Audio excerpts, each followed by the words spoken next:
Welcome, everyone. My guest today is Lead Analyst Logan Mohtashami to talk about the latest version of the silver tsunami thesis, the Fed talking about raising mortgage rates, and purchase applications. Logan, welcome back to the podcast. Sarah Wheeler, you promised me today, Logan Unleashed. I get to be myself. You cannot wave me off or anything like that. This is me unleashed, how I would normally be, but you've kept me on a chain, but today is not the day. Okay, so for our listeners, the reason today is not the day is because we are going to be talking about a topic that just Logan cannot. It triggers him and he just wants to go off. So he is dressed, if you're just listening, he is dressed in 49ers gear from top to bottom and he just wants to fight. So we are going to talk the topic today is the silver tsunami. So here we go, Logan. What has prompted this rant from you today? Why are we talking about this? First of all, shame on all the media for allowing Meredith Whitney, who's not a housing analyst. I encourage everyone, type in Meredith Whitney, go look at all her forecasts on housing for the last 5 years. You ain't going to find a thing. Okay. So the silver tsunami, which people every single year since 2015, people have used, right? In fact, it even goes back all the way to 2008, but people say the word silver tsunami. I want everybody to go up in the definition of a tsunami is, right? And there is nothing in the data that would warrant this because it is a marketing gimmick. It's designed to elicit a response that, oh my God, here comes the baby boomers. Here comes home prices crashing. By the way, it's not just for housing. It was supposed to be the stock market as well, because every baby boomer was going to sell all their 401ks in 2015 to 2025 also, and then stock markets will crash. The world is basically going to come to an end. It's a marketing gimmick. It is trash. It has been trash for a very long time. So we're going to first open, and I just want to, I am so glad how many people came up to me and said, hey, what's this? This is the silver tsunami gang, because they did the same thing. I always tell people this. The silver tsunami was created in 2008 to talk about 2015 to 2025 because the first baby boomer hit 62 in 2008. So by 2015, this was going to be the decade run, a tsunami of massive inventory, 26 to 32 million active listings of baby boomers selling their McMansions to millennials who couldn't buy, and home prices were going to fall. Some even had 70%. It's trash. It's garbage. It has been garbage for a very long time. What has occurred is active inventory has been slowly falling all the way down to the lowest levels ever recorded in history. New listings data in 2022 to 2024 is now trending at the lowest levels ever recorded in history. No, this is a marketing gimmick. It has always been a marketing gimmick. And this is what happens when people allow non-housing people to just, oh, I got to make a name for myself. I'm going to put the silver tsunami because the AARP survey says, baby boomers are downsizing. This means here it is. It happens every single year. And they even use the same number again. So I am grateful for everyone that said, hey, what's this? What's the silver tsunami? No. It does not exist. Eventually, over time, the baby boomers will die and they will leave their house to their children and we will use it. But until we get anything of normal new listings, let this one go. So I am so encouraged to see that people are starting to realize that this has been a marketing gimmick for over 10 years. And literally we are sitting here in 2024 with new listings data trending at the lowest levels ever, active inventory near all-time lows, the 2015 to 2025 active inventory being 26 to 32 million, which is the NAR data, is 1.1 million basically. So it is trash. It has been trash. So I'm happy that some people are finally realizing it. So so Yahoo Finance did a interview with Meredith Whitney. This is the genesis of this, and then did an article on it. And then Chris Cloud from our Reverse Mortgage Daily covered what she said in that article and pointed out that, as many people have said, this has yet to materialize after how many years of saying it. But that's why we're talking about this. It's the CNBC interview that started this whole mess. And I encourage everyone, go look up Meredith Whitney. She's not a housing person, right? She called a banking crisis and then went into 2011 with a municipal bond crisis that was going to, spur all. None of that happened. She stayed quiet for a very long time. And this is like a way to kind of get in. follow the data on this. A tsunami, a demographic tsunami, it takes so long for something like that to materialize, right? You will see it in the data, and literally the exact opposite happens. Because when I think about the last 10 years, like I always get, when's the next recession? When's home prices crashing? Okay, I get that. But the silver tsunami was the number one question. I get it. You can easily be manipulated here by this group, because you think about it, the baby boomers are massive. They're all getting older. In theory, if they all downsized at once, millions of homes are going to come to the market. Okay, so you track people that actually track housing data. My observation out there is 99.9% of the stuff out there is trash, because people don't actually follow housing. So you get people's forecasts, name and face and forecast 5 to 10 years. Then you ask them, what's your live model? They will give you nothing, right? Because this is not what they do. So this is the society we live in. Some of us have decided to take a stand, right, and fight for the nerds. Now, I got a little bit of a different personality, but you guys all get to feel how I am. The reason I want live debates is because I know you do not know what you're talking about. Because if you did, I would read your forecasts and your models, and you have nothing. And this has been the biggest trash thing for almost 10 years. And we're literally in 2024. This was supposed to end in 2025. So no, but I'm so glad that you readers have figured this one out. Bless your hearts. You're getting it. Why? Because reading is a good thing. Let's dig into it a little bit about why this, definitely you would see this happening way before it happened. We would see it, but let's talk a little bit about some of the false assumptions here, because there are a ton of people of that age. We know all those people every day, a certain amount, retire, get into a certain age group. So from your perspective, Logan, what are the variables that make this, that are the reason we don't have a silver tsunami? So the first one is most sellers are buyers. Okay, so with that concept, the inventory is almost in a sense a net wash, right? So when we look at, this is one of the reasons why I like to show the NAR's active inventory going back to 1982.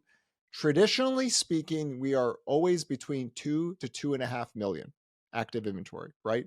What has occurred is that we've been in a downtrend of inventory. This goes into my credit channels, run inventory models, but a surge of inventory would have to actually come in the new listings data. So I wanted to wait until the end of 2023 to showcase people this. A tsunami surge of inventory could have been made during the housing bubble crisis, because those are forced credit sellers that can't buy, right? So active inventory, the last 3 years, the peak seasonal inventory has never even broken over 90,000. During 2008 to 2011, the new listings data, this is new listings that don't go into contract, right, was running at 200,000 to 400,000 per week. Okay, we never even haven't broken over 90K in the last 3 years, right? This is not a mortgage rate lockdown. A lot of these people own these homes free and clear, right? So there is no mortgage rate lockdown here.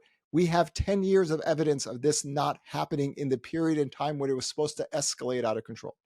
So the peak new listings inventory data, which is 2010 to 2011, was running at 370,000 to 400,000 per week. Okay.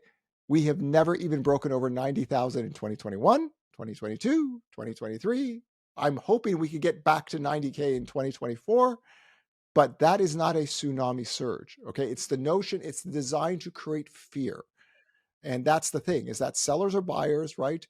I just want to get back to 2021 to 2022 levels, which was the lowest levels of new listings ever before mortgage rates got to 6%. So it's a panic rush premise, right? A tsunami, right? A wave, magic. It's just not, we don't have anything of data to show this. So it's a great marketing gimmick, because I can't believe it. She even used the 30 million number. Like, that's a number I keep on telling people for years. They keep on using this number, and it's 2024 and we're still doing it with the same number, right? It's like the shadow inventory. There's 15 million homes that are vacant. What if, 10 million of those homes came to the marketplace? Traditionally, sellers are buyers, and that's why the equilibrium of inventory channels have stayed the same. So that's your main thing, and this is why it's never happened. I mean, I think I totally believe you. Obviously, I understand all of that. The reasoning, though, if you think about it from the perspective of sellers are always buyers, unless you're like really old and you own your home out. Are you if you're selling your home because you're going into assisted living, for instance, or because you're in ill health or because you die, then you're not a buyer. So I think that's the kernel of truth hidden within the silver tsunami premise is that you do have a lot of people who are at a different life stage, and that's why there's going to be a difference. And it was supposed to start in 2015.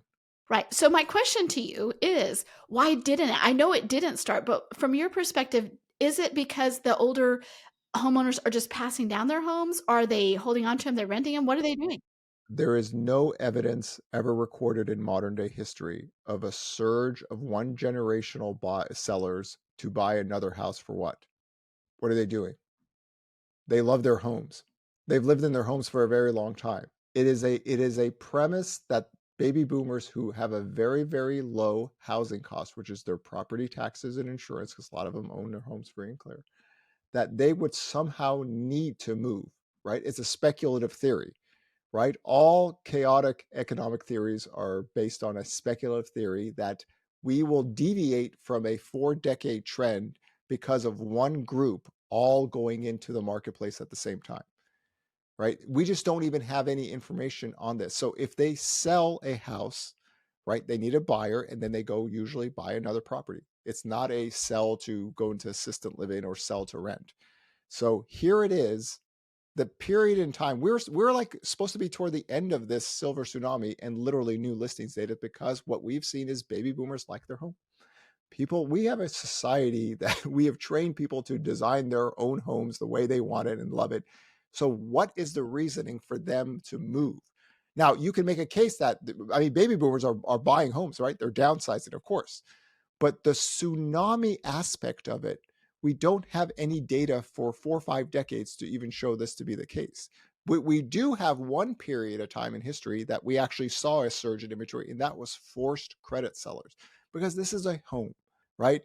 People have to move to an area. People have to get moving vans and everything. And at that, I mean, we've said this for a long time. It doesn't appear like the baby boomers want to move somewhere else, right? And people move every single year, right? And these people have had the greatest opportunity ever, right? Because they don't have a mortgage rate lockdown. They don't, So it's just, we don't see anything in the data in 4 or 5 decades to warrant this conversation, right? It is a theory. I could imagine me if I wanted to make up the silver. So I could show all these charts and everything, and it just, we're almost at the end of that phase. Now, I do believe, I'm a big person, sex and death. I always talk about sex and death in my economic discussions.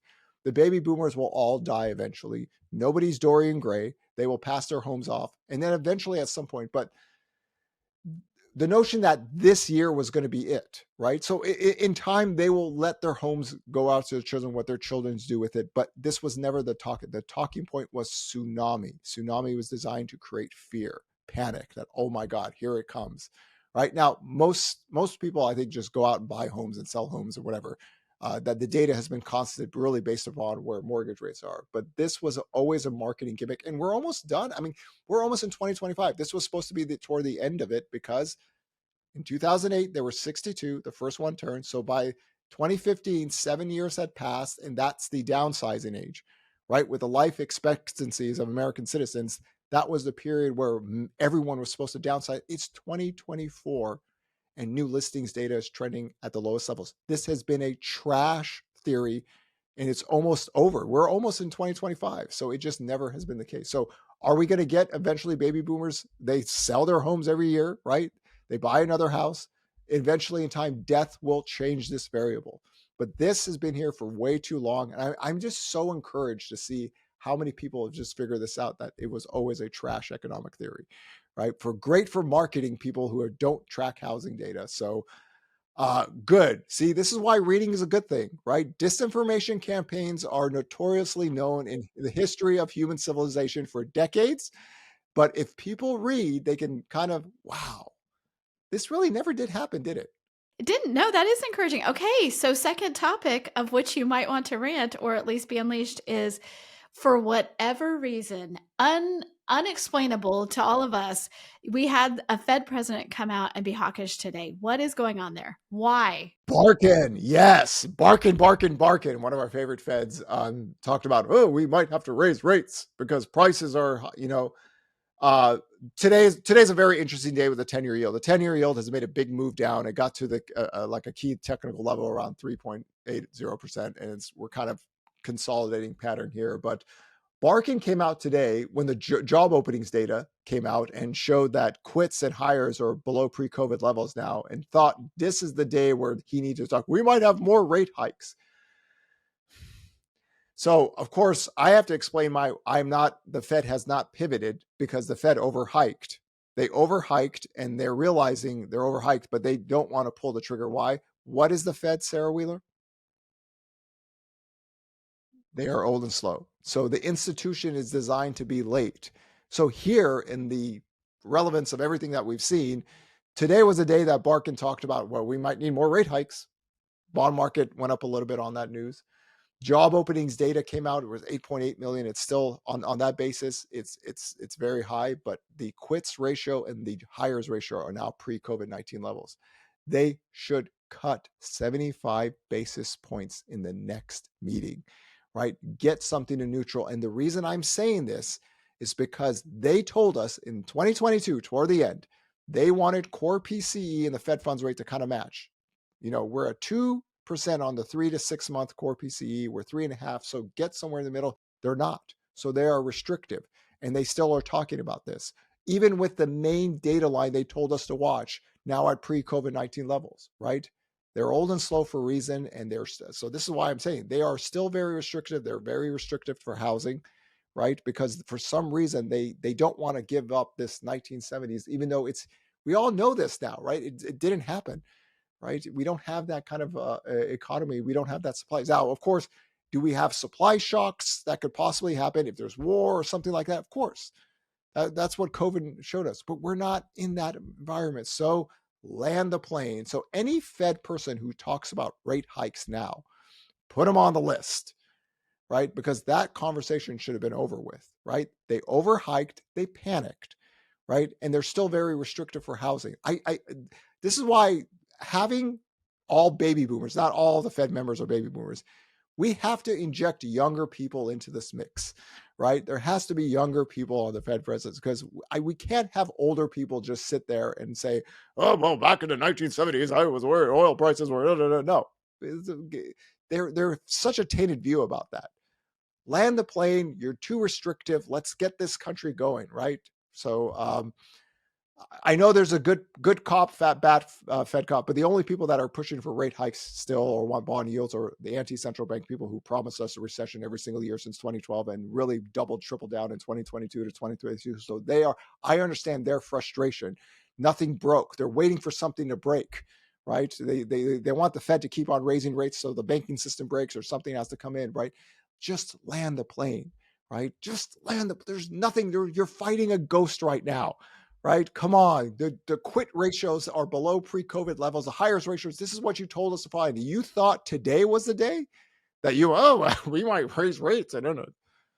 Oh, frustrating. But if you're sitting out there, you're in real estate, you're in mortgage, and, the optimism that you felt about 2024 was directly tied to rates. Does this scare you? Do you think those people should think, oh my God, rates are actually not going to go down? everything looks normal to me because per the 2024 forecast, the range is still set in stone, right? 4.25 on the 10-year, 3.21%, right? If the economic data gets weaker, right, bond yields should go lower. The bond market won't really wait for the Fed if that happens, but right now the economic data is still firm in that context. My thing is that why are we toying with this idea?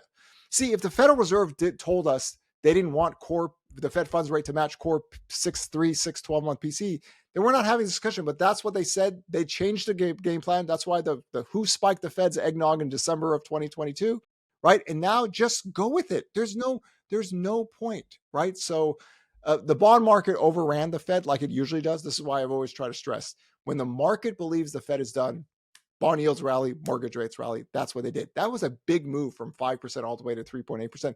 But for all of you out there, go look at a 10-year yield chart. You see that 3.8%. There's a reason why it held that line. Technically, that's a key level.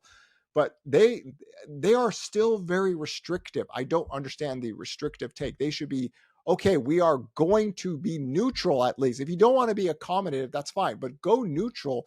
Don't come out and talk about, Fed rate hikes. This is where I'm ageist, right? The 1970s has ruined so many of these baby boomers. They're just worried about $450 oil. So no, let the cycle kind of take its course and let's just land the plane.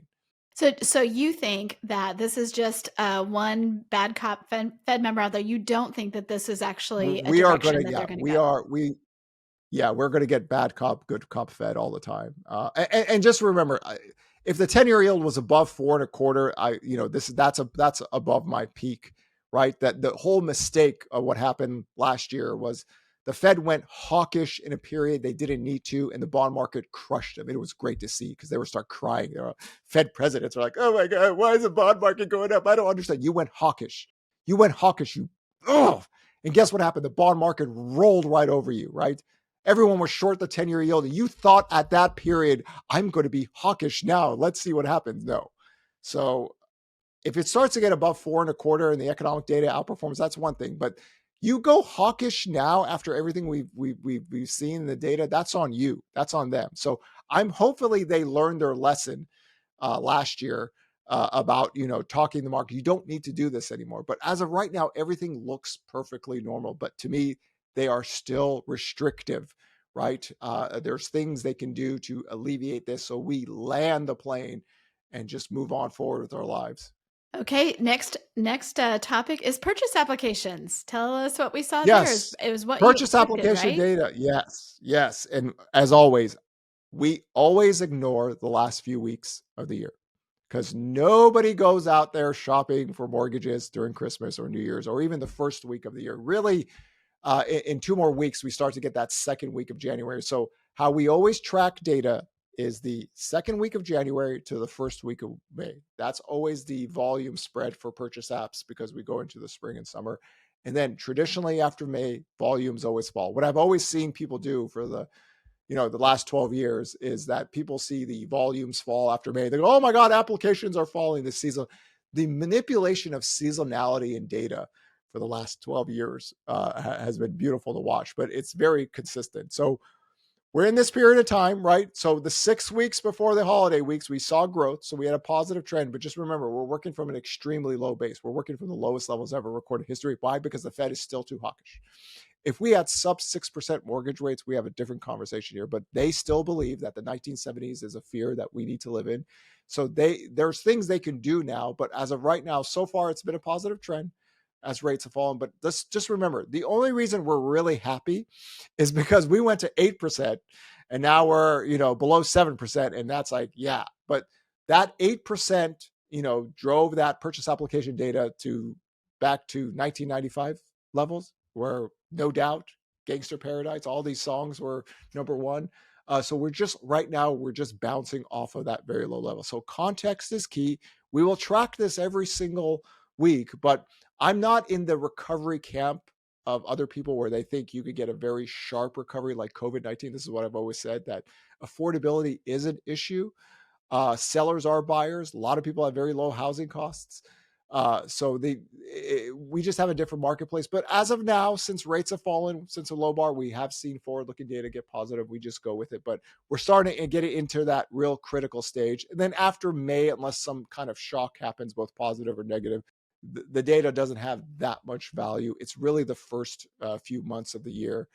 And again, even today, as we speak, it might seem great. Yeah, mortgage rates aren't at 8%, below 7%. But if we didn't have that move up higher, we're just basically stuck in this very high mortgage rate range. And the data doesn't really explode higher in that. We get sub 6%. The builders have shown us the way.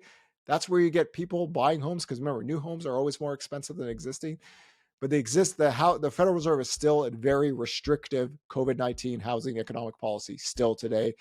And Barkin just showed another, opportunity to, talk about, oh, we want to be accommodative. No, they uttered the words, oh, we might raise rates, so we're not there yet, but let's keep an eye on the first few months of the year. That values, I don't even count the last few weeks of the year. So when we do the year-to-date counts of 2023, so for everyone, remember this, mortgage rates were 6 to 8% for the entire year. We had 23 positive prints, 24 negative prints, and 2 flat prints. So whenever we saw positive data is when rates started to go forward. So remember that stock versus flow, kind of that equilibrium. Rates go up, demand gets hit, rates go down. So we're just working off that. We're not showing kind of any growth. Like COVID-19 was awesome. We just shot right back up. Big volume, big back, and we just recovered. Within 6 weeks, we're already back to kind of the trend. Not the case with this kind of marketplace. So we have to be really focused on the data on the weeklies and look out. And we saw 6 weeks of positive data trend until the holidays. And now it's the seasonality time. So hopefully the 10-year yield just heads lower. The spreads get better. We get some kind of stability. Because remember, housing is one of these things where volatility and rates matter. People just want to make a choice. And if they don't feel comfortable while rates are going, because you basically can't even qualify if you need a certain rate to qualify for the loan. If you're not qualifying for a loan, you're not listing your house, right? It doesn't work that. There are people that sell their homes to rent, of course, but just in general, most sellers are buyers. And this really showed itself after mortgage rates went above 6% in 2022, why new listings data was trending at the lowest levels ever for about 18 months. Logan, great episode. Thanks for hitting all those 3 key points. Thanks for I just want to leading let us you know in the that right you were way. trying to wave me down. Okay, today was a day where you can't do that, right? Because the silver tsunami was not. No. This has been going on way too long. And just remember, I encourage everyone. If somebody tells you they're a housing expert, you ask for their forecasts. If they cannot give you at least 5 to 10 years forecast, they're trash. Okay. If they cannot give you a live weekly model, they're also trash. Any human being could come out there and say, home price is up 5%, home price is down. You get their forecast because they are not committed into tracking data, right? And I know this because the other people in the housing economic world will not challenge people. Me, I would challenge everyone single day to day because what I want is get you on camera and then you're going to say, I don't forecast. I know. I don't have any live tracking. I know you don't have any. But as long as people get to see a name and face, then I got you on the list. And just remember, for the housing crash people that troll me still on Twitter, I am showing mercy by not showing all the crazy messages and tweets I was getting for the last 3 or 4 years. Consider it mercy that I don't slaughter you guys even more. So read, be the detective, not the troll. Read, right? This isn't 1934 Germany. We don't burn books here. We read. Knowledge is a good thing. And bless our HousingWire readers for coming at me and says, hey, that's the silver tsunami. That's the silver. Yeah. Trash. Okay. Sometimes when I'm waving you, I'm not asking you to bring it down. I'm just want to say something. I just want to be like, I have a question. So I'm raising my hand so that I'm going to say something. So I'm not always waving you down. Sometimes, just want to. The best is when you do your clock thing, Oh, yes. When I point to my wrist, like, okay, wrap it up here. Let's go. Logan Unleashed has no time clock. I know that. Yes. Well, we have come too close to the end of our time, so we're going to wrap it up. Thanks so much for leading this discussion. We'll talk to you again soon. See you soon, Sarah.